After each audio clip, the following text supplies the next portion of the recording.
Hello students. But आज का जो हम लोगों का टॉपिक है दैट इज गैसियस स्टेट, यानी मैं आपको साथ में डिस्कस करूंगा स्टेट ऑफ मैटर। ठीक है बेटा, स्टेट ऑफ मैटर में आपको कौन सा पार्ट पढ़ना होता है? तीन स्टेट आप लोग सब लोग पढ़े।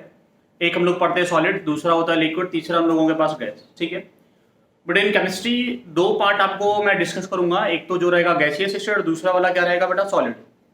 लिक्विड वाला पार्ट बेटा आप लोग फिजिक्स में जाके पढ़ेंगे।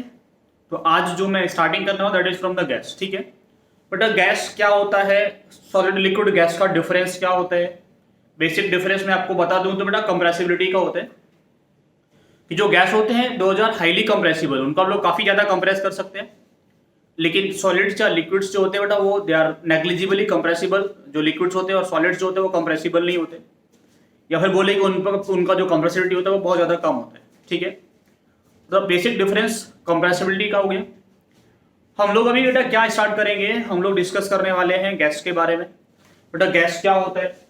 बेटा अगर मैं सिंपल तरीके से आपको बात करूं कि अगर आपको बेटा कोई भी गैस को डिफाइन करना है, if you want to define a gas, बेटा अगर आपको गैस को डिफाइन करना है तो गैस को डिफाइन करने के लिए आपको कम से कम चार चीजें चाहिए। आपको मोल्स चाहिए, आपको टेम्परेचर चाहिए, आपको प्रेशर चाहिए और आपको वॉल्यूम चाहिए, है ना बेटा? चार चीजें आपके पास में होनी चाहिए अगर आप किसी भी गैस को डिफाइन करना चाहते हैं, गैस का डेफिनेशन देना चाहते हैं, थोड़ा गैस के बारे में बताना चाहते हैं। तो आपको चार चीजें चाहिए होती है। उसका अमाउंट कितना है, टेम्परेचर कितना है, प्रेशर क्या है और उसका वॉल्यूम क्या है। बेटा मोल्स क्या होते हैं और मोल्स कैसे कैलकुलेट करते हैं आप लोग सब लोग पढ़ के आए होंगे। मोल्स क्या होते हैं बेटा, एन को मैं बोलूंगा मोल्स। बेटा मोल का मतलब क्या होता है? मोल जनरली जो लोग कैलकुलेट करते हैं that is mass upon molar mass. बेटा वो कैसे कैलकुलेट करेंगे हम लोग, मास अपॉन मोलर मास। ठीक है ना, यूनिट हम लोग सेम लेते हैं। मास अगर ग्राम में है तो मोलर मास लेंगे ग्राम पर मोल, मास अगर केजी में है तो हम लोग मोलर मास लेंगे केजी पर मोल। ठीक है बेटा, दूसरा जो टर्म हम लोगों के पास में वो टेम्परेचर। टेम्परेचर को मेजर करने के लिए हम लोग तीन चीजें, बेटा कौन से टर्म में टेम्परेचर को मेजर कर सकते हैं हम लोग? एक तो होता है डिग्री सेल्सियस, बेटा दूसरा वाला टर्म क्या होता है आपको पता होगा, केल्विन, और थर्ड हम लोगों के पास फ़ारेनहाइट। बेटा इनका कन्वर्जन सबको पता होगा कि केल्विन जो होता है that is degree Celsius plus 273 लिख लीजिए कि केल्विन जो होता है वो क्या होता है, डिग्री सेल्सियस प्लस 273 होता है। बेटा डिग्री सेल्सियस और फ़ारेनहाइट का क्या रिलेशन होता है? ठीक है बेटा, तो बेटा डिग्री सेल्सियस अगर हम लोग फ़ारेनहाइट का रिलेशन की बात करें तो बेटा क्या होता है, degree Celsius upon 5 is equal to Fahrenheit minus 32 upon 9।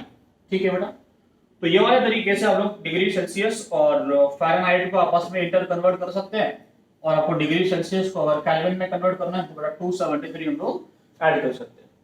But एक और टर्म जो हम लोगों के पास में होता है वो होता है वॉल्यूम का, कि वॉल्यूम क्या रहता है बेटा। तो वॉल्यूम को मेजर करने के लिए कौन से टर्म्स आप लोग पढ़ते हैं? आपको पता होगा वॉल्यूम को हम लोग बेटा कौन से टर्म में मेजर कर सकते हैं। वॉल्यूम को हम लोग बेटा ml में मेजर कर सकते हैं, दूसरा हम लोग लीटर में कर सकते हैं जनरली, है ना। अब लोग और भी बहुत सारे टर्म्स आप लोग इसके लिए कर सकते हैं, लेकिन बेसिकली जो लोग करेंगे वो क्या रहेगा, ml लीटर। और बेटा ml लीटर के साथ हम लोग इसको centimetre cube, decimetre cube, metre cube में भी आपको मेजर करने के लिए मिलेगा। ठीक है, तो बेटा यहाँ पे कन्वर्जेंस आपको पता होना चाहिए कि कौन सा वैल्यू को हम लोग कैसे कन्वर्ट करते हैं लीटर और ml में कन्वर्ट करने के लिए। बेटा उसके लिए मैं आपको बता दूं कि जो सेंटीमीटर क्यूब होता है उसका मतलब होता है 1 ml, जिसको हम लोग सीसी बोलते हैं। सेंटीमीटर क्यूब को हम लोग क्या बोलते हैं बेटा, सीसी। दूसरा जो टर्म हम लोगों के पास में है वो डीएम क्यूब बेटा। तो डेसीमीटर क्यूब का मतलब क्या होता है बेटा, उसका मतलब होता है 1 लीटर। तीसरा हम लोगों के पास मीटर क्यूब, बेटा मीटर क्यूब का मतलब होता है 10 टू द पावर 3 लीटर्स। इसका मतलब क्या होता है, 10 टू द पावर 3 लीटर्स। तो ये कन्वर्जेंस आपको पता होना चाहिए। बट अभी हम लोगों के पास जो टॉपिक बच गया वो बचा हुआ है प्रेशर। तो मैं प्रेशर की आपके साथ में थोड़ा डिटेल में जाके बात करूंगा, क्योंकि बहुत सारे क्वेश्चंस इस प्रेशर के बेस पे आप लोगों के आईआईटी और नीट में पूछे जाते हैं। ठीक है बेटा, तो प्रेशर को मैं अलग अलग तरीके से आप लोगों के साथ में डिस्कस करूंगा कि हम लोग कैसे इसको कैलकुलेट करेंगे। सबसे पहला टर्म मैं आपको बताऊंगा, pressure due to liquid column. Pressure जो लोग करेंगे सबसे पहला टर्म आपके पास में क्या रहेगा, that is pressure due to liquid column. Pressure due to liquid column.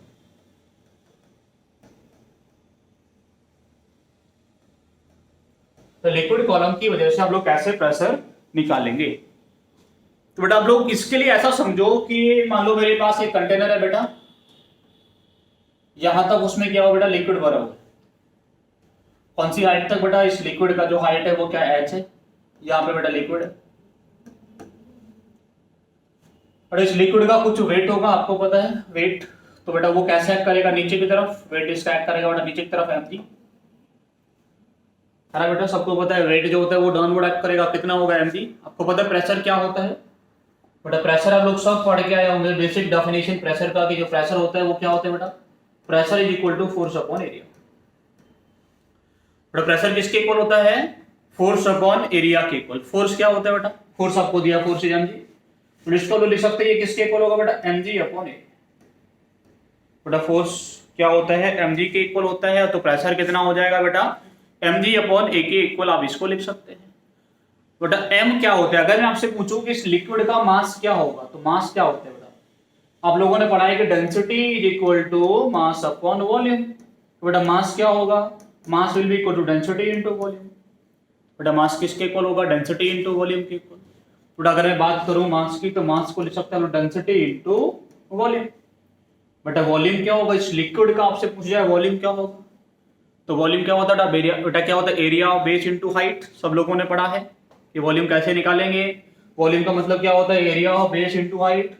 बेटा अगर इसका एरिया ए है, अगर बेटा इसका ए क्या है? एरिया है, तो आपसे पूछा जाए कि वॉल्यूम कितना होगा, तो वॉल्यूम क्या बोलेंगे बेटा? वॉल्यूम किसके इक्वल होगा? वॉल्यूम होगा बेटा किसके equal? Area of base into height के इक्वल। मैं आपसे पूछूं कि बेटा मास इतना है तो प्रेशर कितना होगा, तो बेटा मास की जगह मैं ये वाला वैल्यू पुट कर सकता हूं। मैं ऐसा बोल सकता हूँ मास कितना होता है बेटा? Density into area into height into बेटा जी पहले से है डिवाइडेड बाय ए, तो बेटा ए से ए गया। बेटा प्रेशर कितना आ गया? यहां से हम लोग प्रेशर आ गया h रो जी। तो लिक्विड कॉलम की वजह से प्रेशर कितना होता है? That is h rho g. Pressure due to liquid column आपको कैलकुलेट करना पड़े, सिंपल सा फॉर्मूला निकल के आया, pressure due to liquid column is h rho g. Simple तरीके से बेटा अगर मैं बात करूं आप लोगों के साथ में, तो मैं ऐसा बोल सकता हूं pressure due to liquid column, pressure due to liquid column. Liquid column की वजह से प्रेशर किस किस चीज पे डिपेंड करता है? Pressure due to liquid column depends on the, but एक लिक्विड की बात करूं तो only on height, only on the height of the liquid column, only on the height. आना बोलो बेटा, सबको समझ आया कि नहीं? बड़ा प्रेशर किस पे डिपेंड करेगा? सिर्फ और सिर्फ हाइट ऑफ लिक्विड कॉलम पे डिपेंड करता है। यानी सिंपल सी बात है कि जिस लिक्विड कॉलम का हाइट ज्यादा होगा उसका प्रेशर भी ज्यादा होगा, जहां पे लिक्विड कॉलम का हाइट कम होगा वहां पे प्रेशर कैसा होगा बेटा? बहुत ज्यादा कम आपको देखने को मिलेगा। सिंपल तरीके से बात करूं बेटा, मेरे पास एक कंटेनर, छोटा सा कंटेनर, उसका हाइट बेटा कितना है? उसका हाइट बेटा कितना है? 10 सेंटीमीटर हाइट में यहाँ पे लिक्विड भरा हुआ है। दूसरा कंटेनर बेटा इतना बड़ा कंटेनर, यहाँ पे बेटा आप लोगों ने उसमें क्या लिया? एक लिक्विड लिया, सेम लिक्विड इज टेकन। बेटा हाइट कितना है उसका? हाइट उसका 5 सेंटीमीटर है, तब बोल सकते हैं यहाँ पे जो प्रेशर लगेगा that will B double of this, क्योंकि इसका हाइट 10 सेंटीमीटर है। एरिया कितना है उस पर डिपेंड नहीं करता, it depends only on the height of liquid taken. अगर दो अलग अलग लिक्विड की बात करेंगे तो बेटा दूसरा फैक्टर जिस पर डिपेंड करने वाला है दैट इज डेंसिटी। बेटा किस पे डिपेंड करता है? एक और फैक्टर, अगर दो अलग अलग लिक्विड की बात करेंगे that depends on the product of height and density, दोनों चीजों पर डिपेंड करेगा। यहां तक होपफुली आपको समझ में आ गया होगा कि pressure due to liquid column कौन से वाले फैक्टर पर डिपेंड करता है। बेटा अगर मैं इसी लिक्विड कॉलम को, मैं आपको भी सिंपल तरीके से बोला कि मैंने जो लिक्विड कॉलम सीधा रखा हुआ था वर्टिकली, बेटा अगर मैंने उसको ऐसे करके रखा होता, लिक्विड कॉलम आप लोगों के पास ऐसे रखा होता, यहां तक बेटा उसमें क्या भरा हुआ है? यहां तक उसमें अंदर लिक्विड भरा हुआ है। मैंने उसको किसी एंगल थीटा पे बेटा ऐसे रख दिया होता, आपसे मैंने पूछा होता बेटा प्रेशर क्या होगा? बेटा pressure due to liquid column. बेटा प्रेशर कैसे मेजर करते हैं? It is always measured perpendicular to the liquid surface, है ना बेटा? Perpendicular to the surface. बेटा प्रेशर जो निकालेंगे आप हमेशा कैसे कैलकुलेट करेंगे? सबसे पहली बात समझना, जो प्रेशर हम लोग कैलकुलेट करेंगे that is calculated perpendicular to the surface. बेटा सरफेस के कैसे कैलकुलेट करेंगे बेटा? परपेंडिकुलर टू द सरफेस हम ऐसा कैलकुलेट करेंगे। बेटा सिंपल सी बात बताओ कि इसका जो वेट होगा, इस लिक्विड का बेटा वेट होगा वो किधर एक्ट करेगा? इसका जो वेट होगा बेटा वो नीचे की तरफ एक्ट करेगा एमजी। बेटा आपको प्रेशर निकालना है तो आपको प्रेशर कैसे निकालेंगे ये बताओ। प्रेशर जो निकालेंगे वो होता है फोर्स अपॉन एरिया। बेटा आपका सबसे पहला काम ये है कि आपको निकालना पड़ेगा फोर्स कितना है। आपको क्या निकालना पड़ेगा बेटा, फोर्स कितना लग रहा है यहाँ पे। तो फोर्स कितना लगेगा बेटा परपेंडिकुलर टू द सरफेस, तो आपको निकालना पड़ेगा बेटा इस सरफेस के परपेंडिकुलर इन इस डायरेक्शन में कितना फोर्स लगेगा। बेटा कितना लगेगा, ये एंगल थीटा है तो ये वाला एंगल कितना होगा ये बताओ। बेटा ये एंगल थीटा मतलब ये वाला एंगल थीटा, ये वाला एंगल बेटा 90 का है कि नहीं, तो ये वाला एंगल कितना हो जाएगा बेटा, ये वाला एंगल बात करूं तो ये वाला एंगल कितना होगा बेटा 90 माइनस थीटा। एंगल कितना होगा बेटा ये वाला 90 माइनस थीटा। सबको समझाना बेटा, ऐसा एक ट्रायंगल बन रहा है, देखो ऐसा एक ट्रायंगल बन रहा है यहाँ पे। ये आपको दिख रहा है ये वाला एंगल 90 है और ये वाला एंगल बेटा कितना है, ये वाला एंगल थीटा एंगल को रखा गया है, तो ये वाला एंगल कितना हो जाएगा ऑब्वियसली 90 माइनस थीटा एंगल हो जाएगा। समझ में आया सभी को, ये वाला एंगल कितना हो जाएगा बेटा ऑब्वियसली 90 माइनस थीटा। दूसरी बात आप लोगों ने ये भी पढ़ा होगा, मैं आपसे सिंपल सा एक क्वेश्चन पूछूं कि बेटा मेरे पास में एक फोर्स लग रहा है इस डायरेक्शन में, बेटा इसका ये वाला जो एंगल है वो है थीटा। बेटा इसका रिजोल्यूशन और वेक्टर आप लोग पढ़े होंगे, वेक्टर का रिजोल्यूशन कैसे होता है। तो मैं आपसे पूछूं कि बेटा ये वाला प्रोडक्ट कितना होगा इसका, ये वाला, और बोलेंगे ये क्या होगा बेटा एफ कॉस थीटा। बेटा जहां पे एंगल होता है जिधर से उसको हम लोग कॉस थीटा लिखते हैं।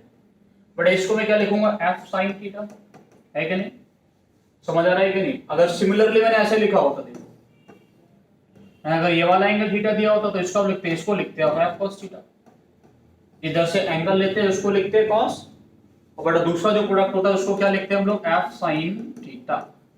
समझ में आता है कि नहीं, है ना बेटा। इसको लिखते हैं cos थीटा, उसको लिखते हैं हम लोग sin थीटा। जहां से एंगल लेते हैं, जो एंगल होता है उस एंगल को बेटा हम लोग क्या लेते हैं रिजोल्यूशन में cos लेते हैं। जहां से एंगल होगा वो वाला प्रोडक्ट को cos लेंगे और दूसरे वाले को हम लोग क्या लेते हैं बेटा, उसको हम लोग sin थीटा लेके चलते हैं। अब देखो, अब हम लोग बेटा वापस चलते हैं अपने टॉपिक पे जहां हम लोग बातें कर रहे थे बेटा। तो मैं आपसे पूछूं कि ये वाला प्रोडक्ट क्या होगा, इधर वाला, बट इसको हम लोग बोला जाए कि ये थीटा एंगल है, तो ये क्या होगा बेटा mg, तो इधर लग रहा है बेटा, तो यहाँ पे क्या लगेगा बेटा mg cos theta, mg cos theta बेटा कितना है 90 minus theta. mg cos theta होगा कि नहीं होगा बेटा, mg cos theta, mg 90 minus theta cos, ठीक है बेटा। तो ये क्या बन जाएगा बेटा mg cos 90 माइनस थीटा को बोल सकते हैं mg sin theta, mg sin theta बेटा। तो मास कितना होता है, मास में पीछे भी कैलकुलेट करके दिखाया हूं। मास को मैं किस वैल्यू से रिप्लेस करूंगा बेटा, मास can be replaced with density into area into h। चलो बेटा पहले तो मैं आपको लिख दूं कि फोर्स जो होगा बेटा वो क्या होगा, वो होगा mg sin theta upon a। बेटा mg का वैल्यू क्या है, m का वैल्यू कितना पुट कर सकते हैं आप लोग, rho into a into h। m का वैल्यू पुट कर सकता हूं rho into a into h into g sine theta upon बेटा क्या होगा हम लोगों के पास a।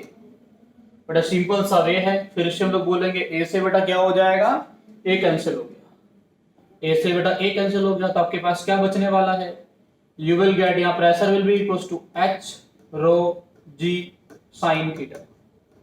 बेटा this is the general expression, ये हम लोगों के पास बेटा जनरल एक्सप्रेशन है। ये एक्सप्रेशन हम लोग कहीं पे भी यूज करके pressure due to liquid column निकाल सकते हैं। तो बड़ा दो फॉर्मूला हम लोगों के पास सिंपल अब तक हुआ।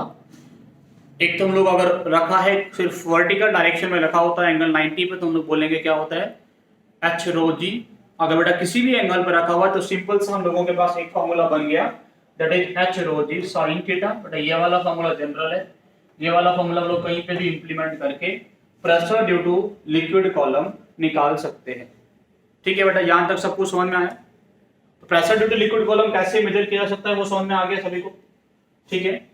अब हम लोग बात करेंगे बेटा कि प्रेशर को मेजर कैसे किया जाता है। अगर मैं किसी गैस के प्रेशर की बात करूं तो आपको गैस का प्रेशर कैसे मेजर करना है उसकी मैं बात करूंगा सिंपल तरीके से। तो मैं सबसे पहले बात करूंगा आप लोगों के लिए, नेक्स्ट जो मैं टर्म डिस्कस करने वाला हूं that is measurement of pressure.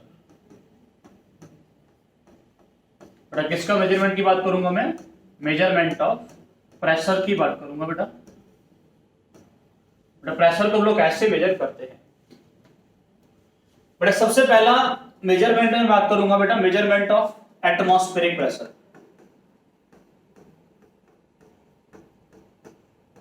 बेटा एटमॉस्फेरिक प्रेशर को कैसे मेजर किया जाएगा। बेटा एटमॉस्फेरिक प्रेशर को मेजर करने के लिए जो टर्म यूज किया गया उसको बोलते हैं बैरोमेट्रिक प्रोसेस। क्या बोलते हैं उसको हम लोग? Barometric process. बेटा कौन सा वाला प्रोसेस यूज किया गया? बैरोमेट्रिक प्रोसेस यूज किया गया to calculate the pressure of atmosphere. बेटा एटमॉस्फेयर का प्रेशर कैलकुलेट करने के लिए कौन सा वाला प्रोसेस यूज किया गया है? Barometric process. बेटा एक सिंपल सा एक्सपेरिमेंट किया गया था जिसकी हेल्प से यह निकाला गया कि प्रेशर ऑफ एटमॉस्फेयर कितना होता है। बेटा इसमें सिंपल सा एक्सपेरिमेंट क्या था कि एक कंटेनर लिया गया बेटा, फिल्ड विद एनी लिक्विड। बेटा उसमें कोई भी लिक्विड, मर्क्यूरी फिल कर लिया, मान लो कभी लिक्विड ऐसे फिल किया गया बेटा, ठीक है बेटा, फिल्ड विद मर्क्यूरी बोल सकते हैं। बेटा फिल्ड विद मर्क्यूरी हम लोगों ने एक कंटेनर लिया, बेटा साथ में क्या लिया गया? एक बहुत ज्यादा नैरो ट्यूब लिया गया बेटा, एक नैरो सा ट्यूब लिया गया, एक नैरो ट्यूब लिया गया जिसको बेटा किससे फिल किया गया? That tube was filled with mercury also. बेटा उसको, उस ट्यूब को, पूरा ट्यूब को मर्क्यूरी से फिल कर लिया बेटा, यहां बेटा यहां तक मर्क्यूरी से इसको फिल किया गया, ठीक है बेटा, पूरा ट्यूब को फिल कर लिया। बट इस ट्यूब को फिल किया गया मर्क्यूरी से और इसको बेटा यहां से मान लो मैंने अंगूठे से बंद कर लिया, ऐसे ऐसे बंद करके इसको उठा के बेटा किसके अंदर डाल दिया गया? इस वाले कंटेनर के अंदर डाल दिया गया। समझ आ रहा है मैं क्या बोल रहा हूँ? एक नैरो ट्यूब लिया गया बेटा जिससे मर्क्यूरी फिल किया गया, उसको ऐसे बंद किया बेटा, इससे कुछ इसको किसमें डाल दिया? इसमें जाके डाला बेटा, और यहाँ पे जाके मैंने उसके अंदर से हाथ हटा लिया। बस सिंपल सा प्रोसेस ये था। तो बेटा इस ट्यूब को इसके अंदर डाल दिया गया, इसको बेटा ऐसे इसके अंदर इंसर्ट कर दिया गया बेटा, ठीक है, ऐसे बेटा इसके अंदर डाल दिया गया। पर ट्यूब को इसके अंदर डालेंगे तो सिंपल सा प्रोसेस क्या होगा बेटा? मर्क्यूरी बाहर निकलेगा, है ना बेटा? मर्क्यूरी क्या करेगा? इसके अंदर से बाहर निकलेगा। कब तक निकलेगा बेटा? जब तक बेटा इस पे कौन प्रेशर लगा रहा है? इस पे बेटा, इस पे लग रहा है एटमॉस्फेयर का प्रेशर। हाँ ना बोलो बेटा, यहाँ पे क्या लग रहा है?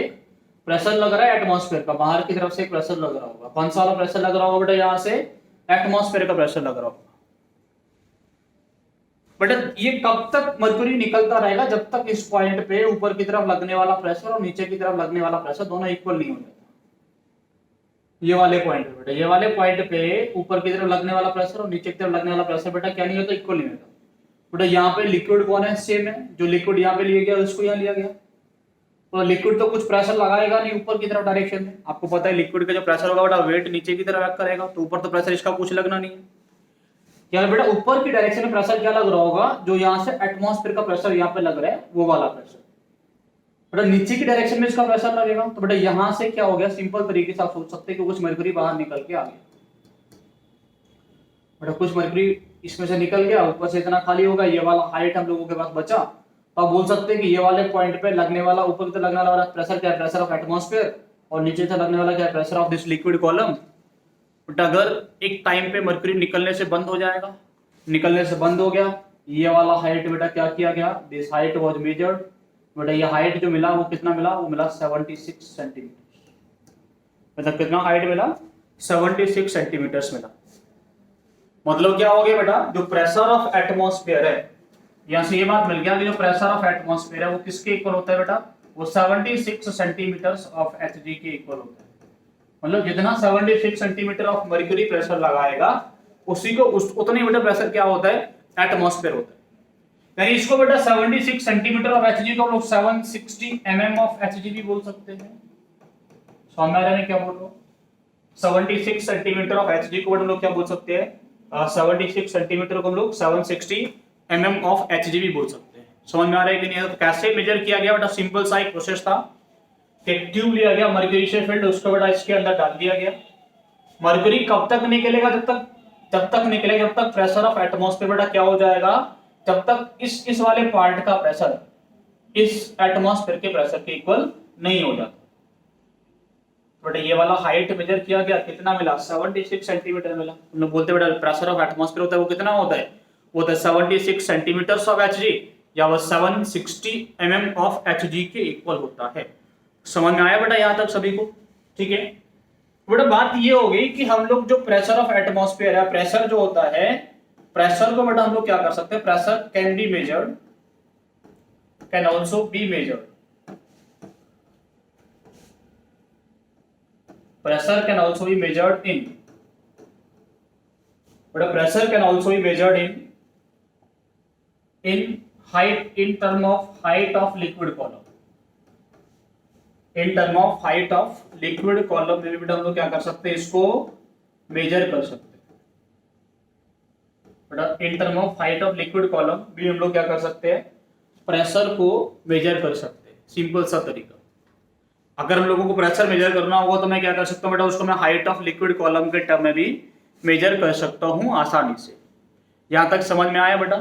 ठीक है। जैसे मैं आपको बोला होता कि मेरे पास एक कंटेनर है, मैं आपको सिंपल तरीके से बोला होता कि मेरे पास बेटा कंटेनर है ऐसा, बट इस कंटेनर में यहाँ पे बेटा क्या भरा हुआ है, यहाँ पे भरा हुआ है मरकरी, बट इसमें कौन लिया मैंने, इसमें Hg को मैंने लिया, बट इसका हाइट कितना दिया होता, आपको दिया होता कि 10 सेंटीमीटर के रेंज में मरकरी भरा हुआ है। तो यहाँ प्रेशर कितना लगेगा, यहाँ प्रेशर कितना होगा बता सकते हैं? What will be pressure? ये आपसे पूछूं प्रेशर कितना होगा, आप सिंपल बोलेंगे बेटा कि बेटा इस पे ओपन कंटेनर है तो ऊपर से कितना प्रेशर लग रहा है बेटा, यहां से लगने वाला प्रेशर कितना है, ऊपर से भी तो प्रेशर लग रहा है, वो कितना लग रहा है बेटा, वो लग रहा है 76 सेंटीमीटर ऑफ Hg के इक्वल। बट यहाँ पे जो बॉटम पे प्रेशर लगेगा वो एक तो ये वाले लिक्विड कॉलम की वजह से और एक एटमॉस्फेयर का प्रेशर भी लगेगा, है ना बेटा। ये वाले पॉइंट में जो प्रेशर लग रहा है वो तो एक तो इस लिक्विड कॉलम का प्रेशर हो गया और एक ऊपर की तरफ लगने वाला प्रेशर हो गया। टोटल प्रेशर कितना होगा बेटा, 10 तो लिक्विड कॉलम का हो गया और 76 एटमॉस्फेयर का। टोटल कितना होगा बेटा, 86 सेंटीमीटर ऑफ Hg। क्या होगा बेटा, 86 सेंटीमीटर ऑफ Hg। लेकिन मैंने आपको एक और कंटेनर दिया, मैंने आपको बोला होता कि मेरे पास बेटा एक कंटेनर है ये वाला, यहां पे बेटा क्या है, मैंने यहां पे लिया हुआ है वाटर, बेटा मैंने यहाँ पे क्या लिया हुआ है, इसमें वाटर है बेटा, कितनी हाइट तक, इसमें वाटर लिया गया बेटा 10 सेंटीमीटर हाइट तक। आपसे पूछूं कि ये वाले पॉइंट में बेटा प्रेशर कितना होगा, व्हाट विल बी प्रेशर? ये बेटा प्रेशर पता करने के लिए आपको एक बात तो सबको क्लियर हो गई है कि यहां से लगने वाला प्रेशर कितना है बेटा, ऊपर से लगने वाला 76 सेंटीमीटर। सेंटीमीटर किसका बेटा, Hg का। तो क्या जो आंसर होगा वो 76 प्लस 10 मिला के 86 होगा क्या बेटा? क्या जो आंसर होगा वो 76 प्लस 10 86 होगा बेटा? बिल्कुल भी नहीं बेटा। ये आंसर क्यों नहीं होगा, मैं बोल रहा हूं बेटा इस 10 को आप इस 76 का ऐड नहीं कर सकते। क्यों नहीं कर सकते बेटा?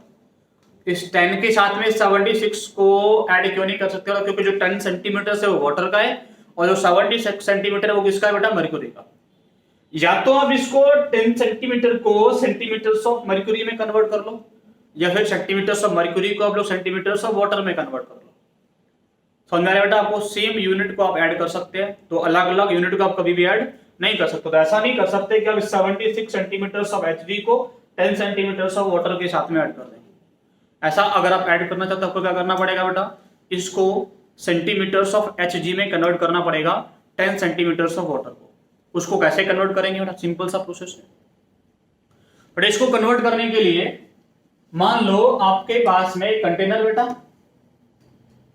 बट टेंस यहाँ पे क्या मान के चल रहे हैं आप, वाटर है बेटा, वाटर कितने सेंटीमीटर्स में, 10 सेंटीमीटर्स में। बेटा मान लेते हैं कि अगर इतना ही प्रेशर लगाने के लिए बेटा इसका प्रेशर जो होगा, आपको इस प्रेशर को किसके टर्म में मेजर करना चाहते हैं, इस प्रेशर को मेजर करना चाहते हैं in term of centimetres of Hg। बेटा मान लो कि इसको बेटा इतना प्रेशर लगाने के लिए जो Hg होगा बेटा उसका कितना हाइट चाहिए आपको, x हाइट चाहिए बेटा, कितना हाइट चाहिए, x हाइट चाहिए। तो यहां से प्रेशर कितना लगेगा बेटा, यहां से लगेगा 10 इंटू रो इंटू जी, डेंसिटी 10 इंटू रो इंटू जी। तो मैं h से मान लेता हूं बेटा, सिंपल फॉर्मूला डराइव कर देता हूं।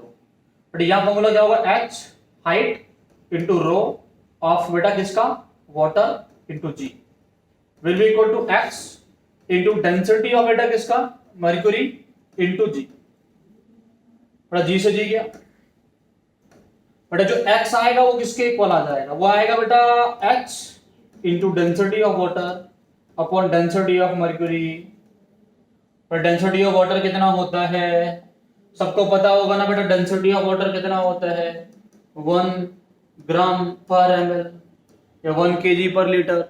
डेंसिटी ऑफ Hg कितना होता है बेटा, वो 13.6 ग्राम पर ml kg पर लीटर, 13.6 होता है बेटा। तो बेटा इसको फॉर्मूला बनेगा, आप लोग यहां से निकालें कि x कितना आएगा, that will be equal to, x कितना आ जाएगा जल्दी से बताओ, एक्स अगर आप निकाले कितना आएगा बेटा, x will be equal to h upon 13.6। बेटा अगर आपको एक्स क्या है बेटा, x is the height of mercury, h is the height of water column. बेटा आपको अगर यहाँ पे निकालना होता कि यहाँ पे मैं आपसे बोल रहा था कि यहाँ पे अगर आपको निकालना होता कि इस लिक्विड कॉलम का प्रेशर कितना होगा, तो बेटा पहले तो कन्वर्ट करेंगे इस किसको बेटा, यहाँ पे जो आपको 10 दिया है उसको आपको बेटा सेंटीमीटर ऑफ मर्क्यूरी में कन्वर्ट करना पड़ेगा। बेटा यहाँ से आपको हाइट ऑफ मर्क्यूरी कॉलम निकालना पड़े, हाइट ऑफ मर्क्यूरी कॉलम निकालना पड़े, तो बेटा किसके इक्वल आएगा, 10 अपॉन 13.6। जो प्रेशर यहाँ पे होगा वो कितना होगा, फिर वो होगा 76 प्लस 10 अपॉन 13.6।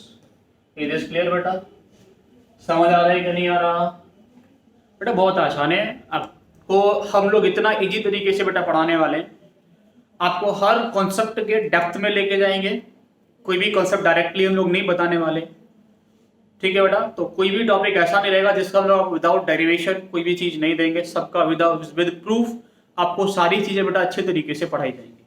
समझ आ रहा है ना यहाँ तक? चलो एक छोटा सा क्वेश्चन आपको करना है बेटा। क्वेश्चन क्या है कि मैं आपसे ये पूछने लगूं कि बेटा मेरे पास एक लिक्विड कॉलम है, ऐसा कुछ करके बेटा ट्यूब है, यहाँ पे बेटा आपने क्या भरा हुआ है, इसके अंदर एचजी भरा हुआ है बेटा, कितने सेंटीमीटर की रेंज में, 10 सेंटीमीटर रेंज में आपने एचजी भरा हुआ है बेटा। क्या है यहाँ पे लिक्विड कॉलम, क्या है जो हम लोग मर्क्यूरी का कॉलम है। यहाँ पे बेटा क्या है, यहाँ पे एयर है। मैं आपसे पूछ लगूं find the pressure of air trap, find the pressure of air trap.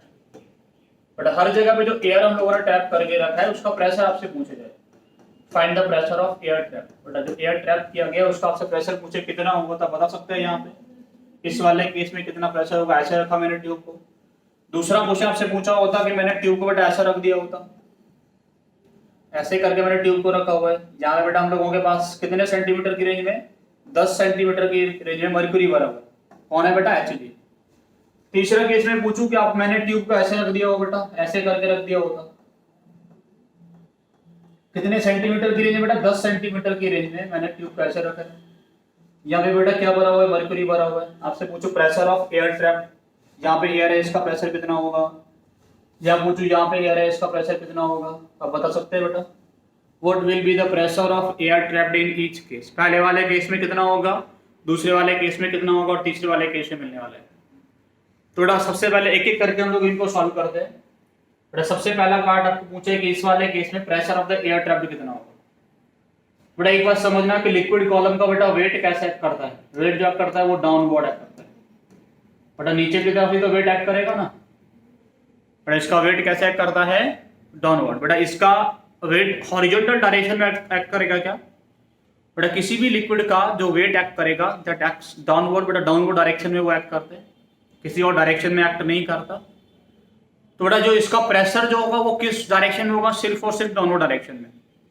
क्या हॉरिजॉन्टल डायरेक्शन में कोई इसका प्रेशर होगा लिक्विड कॉलम, कुछ भी नहीं, क्योंकि उसका बेटा इधर तो थोड़ी वेट एक्ट करेगा कुछ, बेटा इधर वेट एक्ट नहीं करेगा तो क्या इधर कुछ प्रेशर लगाएगा ये नहीं। तो मैं एक पॉइंट यहाँ नोट करके लिख देता हूँ कि जो pressure due to liquid column in horizontal direction is 0।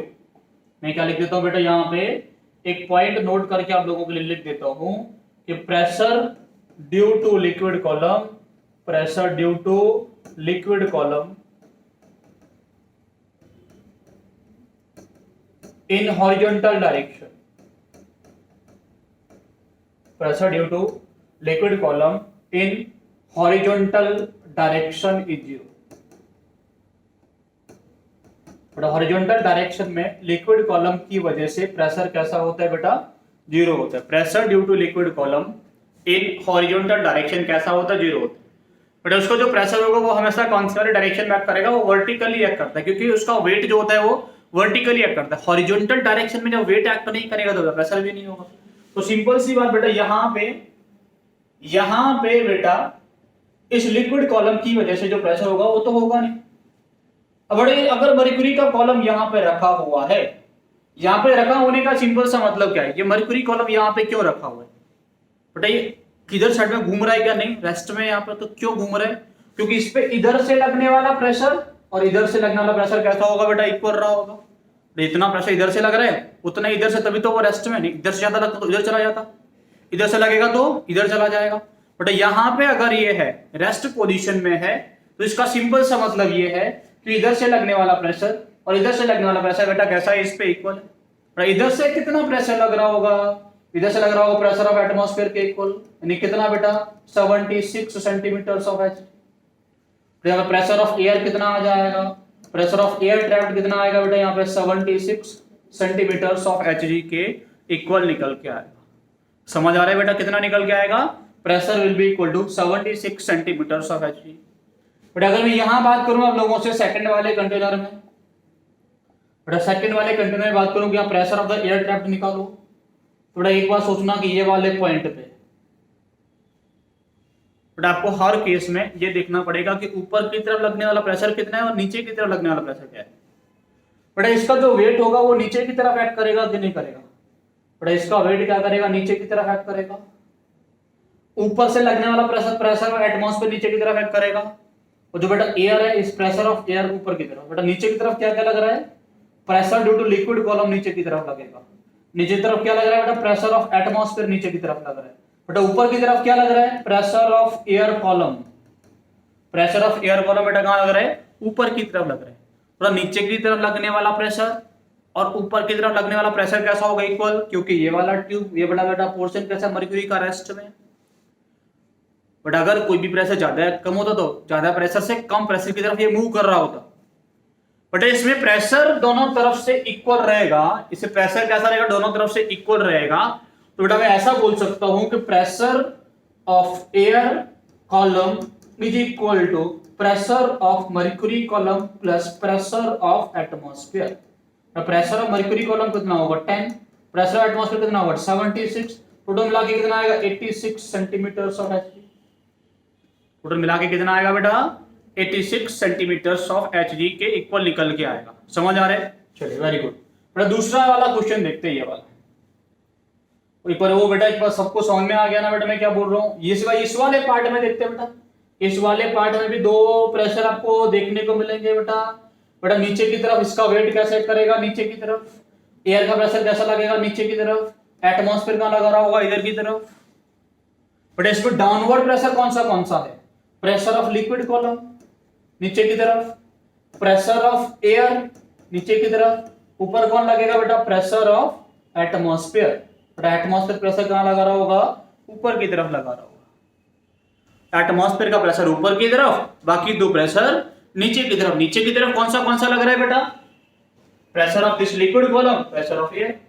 बेटा आप क्या क्या बोल सकते हैं यहां से, व्हाट कैन यू से, आपका कंक्लूजन क्या निकलेगा, कंक्लूजन निकलेगा कि pressure of liquid column plus pressure of air trapped is equal to pressure of atmosphere. यानी सिंपल सा मतलब pressure of air is equal to pressure of atmosphere minus pressure due to liquid column.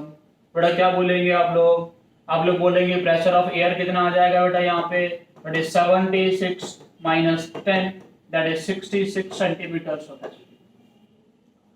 बेटा कितना निकल के आएगा 66 centimetre of H जी निकल के आएगा। मजा आ रहा है बेटा, समझ में आ रहा है कि नहीं आ रहा, मजा आ रहा है, कैसे चल रहा है सब कुछ। बेटा देखिए एक और मैं छोटा सा क्वेश्चन आपको कर रहा हूं।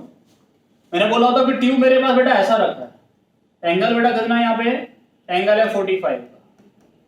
बट यहाँ पे हम लोगों के पास में क्या है, यहाँ पे बना हुआ है लिक्विड कॉलम, यहाँ पे क्या रखा हुआ बेटा एच जी, कितना सेंटीमीटर रेंज में बेटा 10 सेंटीमीटर की रेंज में। यहाँ पे क्या बेटा हम लोगों के पास एयर ट्रैप, बेटा एयर ट्रैप्ड यहाँ पे। तो आपसे पूछे कि प्रेशर ऑफ एयर ट्रैप्ड कितना होगा, बता सकते क्या बेटा आप लोग, प्रेशर ऑफ एयर ट्रैप्ड कितना होगा। बेटा यहाँ पे भी सेम लॉजिक क्या है बेटा, ये देखो कि नीचे की तरफ यानी इधर प्रेशर कौन सा बेटा, यहाँ से प्रेशर लगेगा एटमॉस्फेयर का इधर, बेटा ये वाला वेट इधर एक्ट करेगा और एयर लगाएगा इधर। तो नीचे की तरफ लगने वाला प्रेशर कौन सा बेटा, प्रेशर ऑफ एटमॉस्फेयर। एक और कौन बेटा, pressure due to this liquid column. ऊपर कौन लगा रहा है बेटा, ऊपर लग रहा है प्रेशर ऑफ एयर। ठीक है, दो चीजें नीचे, ठीक है बेटा, और एक लग रहा है ऊपर। तो सिंपल से आप लोग यहाँ पे भी यही बोलेंगे कि प्रेशर ऑफ जो एटमॉस्फेयर होगा, अब बोलेंगे pressure of atmosphere plus pressure due to liquid column is equal to pressure of the air trapped. But atmosphere का आपको पता है 76 pressure due to liquid column कितना आएगा बेटा, हाइट कितना है 10 सेंटीमीटर, इसी एंगल थीटा पे है, तो क्या बोला मैंने, फॉर्मूला क्या होगा बेटा, एफ का क्या होता है एच साइन थीटा, बट यहाँ पे क्या होगा आपका एच साइन थीटा, किसी एंगल थीटा पे होगा तो हम लोग क्या पढ़ते थे h rho g sine theta. अब अगर centimetres of height of liquid column निकालना तो क्या निकालेंगे बेटा, सिंपल, बट ये तो इंटू नहीं करना ना, हम लोगों को हाइट के रेस्पेक्ट में निकाल रहे हैं ना, तो हाइट कितना करेगा यहाँ पे एच साइन थीटा, बड़ा सिंपल सब निकाल सकते हैं। यहाँ पे जो बेटा प्रेशर आएगा वो कितना आएगा बेटा, यहाँ पे जो आएगा हम लोगों के पास में वो एच साइन थीटा, तो बेटा प्रेशर ऑफ लिक्विड कॉलम जो एच जी का आएगा वो आएगा बेटा कितना 10 साइन 45, कितना आएगा 10 साइन 45, साइन 45 का वैल्यू कितना होता है 1/√2, तो बेटा 10/√2, तो कितना आ जाएगा 10/√2। तो सिंपल बेटा आपके पास प्रेशर ऑफ एयर कितना आएगा 76 plus 10/√2 is the pressure of air. ठीक है बेटा, समझ में आ रहा है क्या? मतलब हर केस में निकाल सकते हैं कि जो एयर होगा, एयर ट्रैप्ड का प्रेशर कितना निकल के आएगा, इसको आप सॉल्व कर लेंगे आसानी से, आपको pressure of the air trapped मिल जाएगा। मैं आपको एक छोटा सा बेटा क्वेश्चन देता हूँ, वो हम एक बार प्रैक्टिस करेंगे, फिर इसके बाद हम लोग मिलते हैं नेक्स्ट लेक्चर में। इसके आगे हम लोग नेक्स्ट लेक्चर में कंटिन्यू करेंगे। तो एक मैं छोटा सा क्वेश्चन आपको दे रहा हूँ आज के लिए। बेटा क्वेश्चन क्या है हम लोगों का, क्वेश्चन एक बेटा मैंने ऐसे करके ट्यूब को रखा हुआ है, ठीक है बेटा, ऐसे मैंने ट्यूब को रखा हुआ, यहाँ बेटा मेरे पास में क्या एयर ट्रैप, इसका हाइट क्या बेटा 10 सेंटीमीटर, कौन है बेटा एच डी, बेटा ये एंगल कितना है इसका, this angle is 30 degree, but angle कितने का 30 है, तो आपको बताना है find the pressure of air trap. यहाँ का बेटा प्रेशर क्या होगा, you to find this, you to find the pressure of air trap. बेटा छोटा सा क्वेश्चन आप लोगों को करने के लिए दिया हूँ, होपफुली बेटा लेक्चर से आपको सारी चीजें समझ में आई होंगी। This is the one of the most important lecture, अगर आपको गैसियस स्टेट पढ़ना है तो बेटा आपके लिए काफी ज्यादा इंपोर्टेंट लेक्चर है। आपको ये पता होना चाहिए कि हम लोग प्रेशर कैसे कैलकुलेट करते हैं। बट अभी नेक्स्ट क्लास में मैं आपको ये सिखाऊंगा कि how to calculate the pressure of gas, pressure of gas को कैसे कैलकुलेट करेंगे, और हम लोग बेटा सीधे सीधे पहुंचेंगे फिर आइडियल गैस क्या होता है और आइडियल गैस के कुछ लॉ का हम लोग बेटा नेक्स्ट क्लास में डिस्कशन करेंगे। Thank you everyone.